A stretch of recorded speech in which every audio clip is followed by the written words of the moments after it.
थांबा.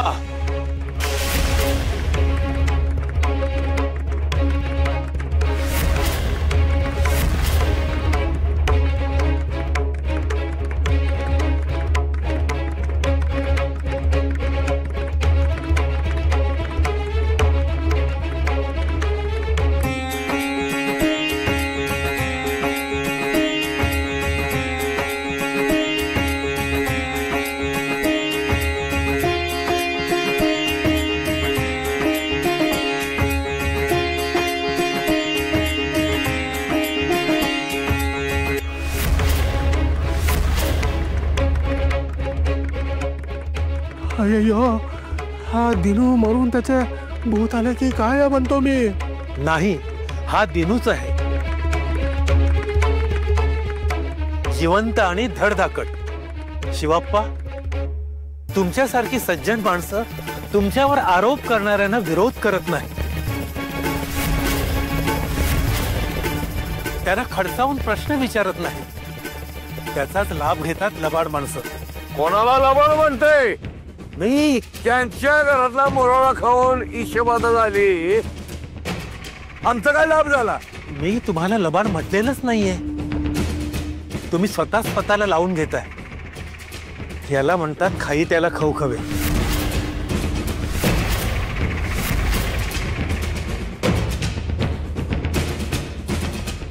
तुम्ही समजावून सांगता का नक्की काय झालंय?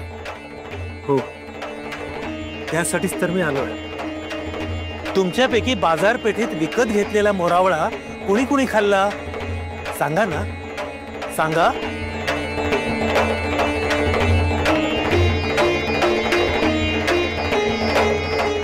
पण तुम्ही तर धडधाकट उभे आहात. तुम्हाला झाली नाही ती विषबाधा? नाही नाही, आम्हाला त्रास नाही झाला. नाही बा, आम्हाला काही नाही झालं. आणि बायानो, तुमच्या घराला विषबाधा झाली, तुमच्या नवऱ्याला झाली, तुमच्या मुलांना झाली असा तुम्ही समज करून घेतलात करा. पण बघा ना, तुमच्या नवऱ्यांनी बाजारात मोरावळा खाल्ला, त्याला काही झालेलं आहे का? नाही ना.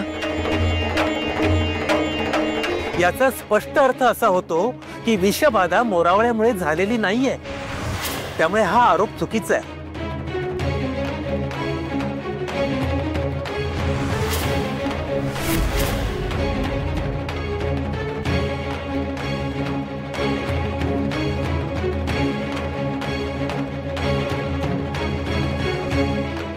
अय्यो मालका, आपले पितळ पडले की हो उघडे म्हणतो मी. निघूयात आपण. पण दिनू आजारी झाला होता हे खरंय.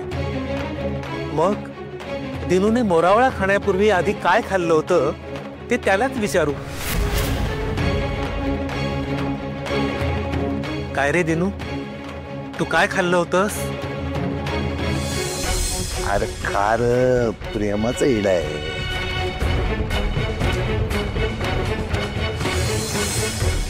हा, मालकानी प्रेमाने दिलता विडा.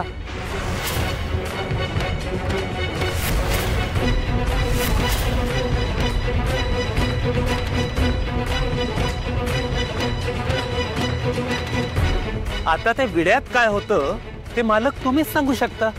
काय वाटतं ते बोलताय तुम्ही? काय चाललंय तुमचं? आमच्या विरोधात कुभांड रचून आमच्यावर काहीतरी आरोप करू नका. लय महागात पडेल तुम्हाला. 4-5 जणांनी मोरावळा खाल्ला, त्याचा इडा काही एकट्याने खाल्ला काय?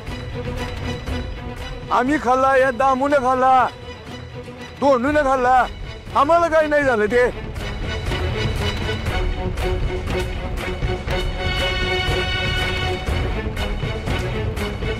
उगाच काहीतरी अंगाला चिकटवू नका. तुम्ही बोलाल ते शानपणाचं आणि आम्ही कुबाडच होणार. काय बोलतोय तुम्ही? हा कुठला तर्क? आम्हाला अजिबात मंजूर नाही. काय गावकी भरवायची असेल ते भरवा. आम्ही समोरासमोर करू. चला रे.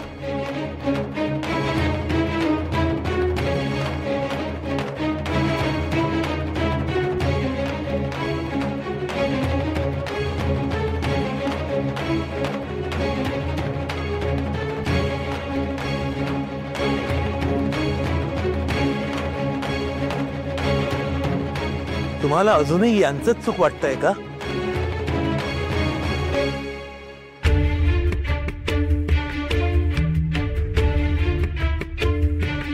तुम्ही तुमचं मोल परत नेऊ शकता. सांगा कोणी किती दिलेत? नाही नाही, आमची चूक झाली. दिनूभाऊंची अशी गत पाहिली म्हणून आम्ही घाबरलो. रागात काहीतरीच बोलून बसलो, पण माफी करा.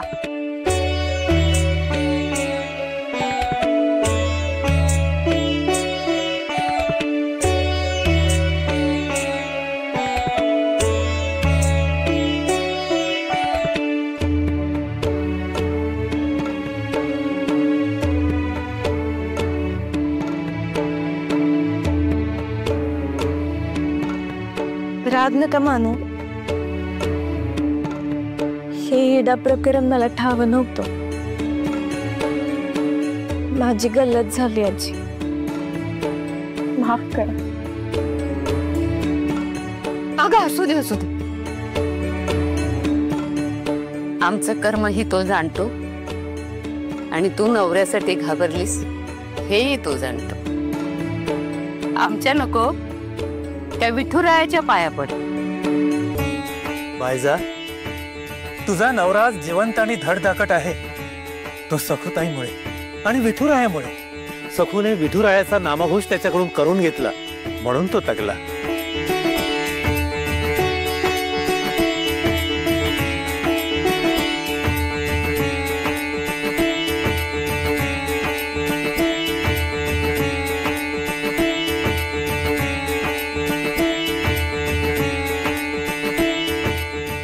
माझ्या पायी तुम्हाला क्लेश झाला, मला माफ कर.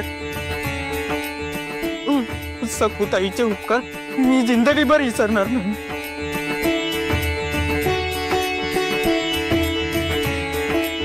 हो, तिच्या संग विठू नाम घेतला. हा तशी गोडी आयुष्यात कधीच अनुभवली नव्हती बघा. आई सखुताई, सखुताई, सखू, पुरी कुठंच नसली तर एकच ठिकाणी असते, रावळात तिच्या सख्या सोबत, म्हणजे विठुराया सोबत.